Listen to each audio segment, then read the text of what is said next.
अंतरा को exhibition hall के बीचों बीच एक बूथ पर पोज देना था। उसके एकदम पास में जो कार थी वो ऑल ब्लैक कन्वर्टेबल कार थी।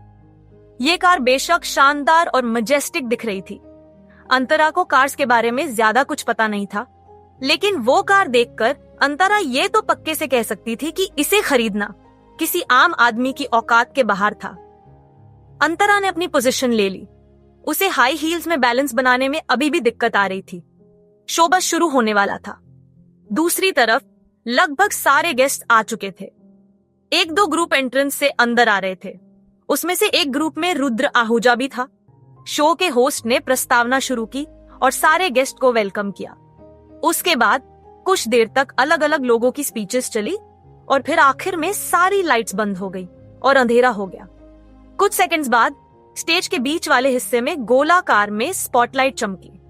सबकी नजरें उस शानदार कार और उसके पास पोजीशनलेस सुंदर मॉडल पर जम गई। सबको लगा कि इतनी खूबसूरत मॉडल उन्होंने शायद कभी नहीं देखी थी।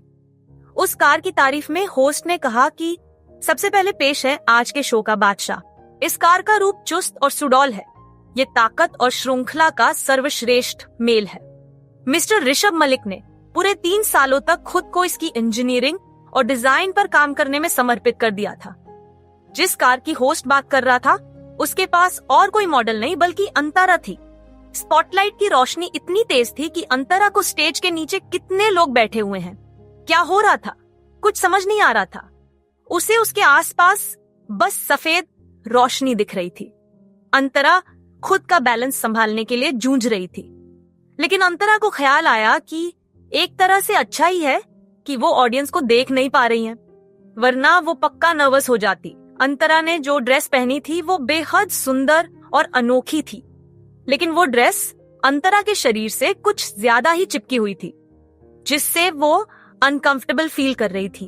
अंतरा को देखकर कोई भी यही कहता कि वो ड्रेस खास अंतरा के लिए ही बनाई गई होगी। इस मॉडल का फिगर तो देखो। ऑडियंस में बैठे एक बिजनेसमैन आनंद चोपड़ा ने अंतरा को देखकर अपने ग्रुप के बाकी बिजनेसमैन से ये कहा। फिर उसने अंतरा की तारीफ में आगे कहा, इतना परफेक्ट फिगर मैंने आज तक किसी मॉडल का नहीं देखा। उसकी पतली कमर और लंबे और कोमल पैरों को देखकर ऐसा लगता है जैसे कोई परी हो। ये सुनकर चोपड़ा को जवाब देते हुए एक आदमी ने कहा, इतनी जल्दी किसी नतीजे पर मत पहुंचो चोपड़ा साहब।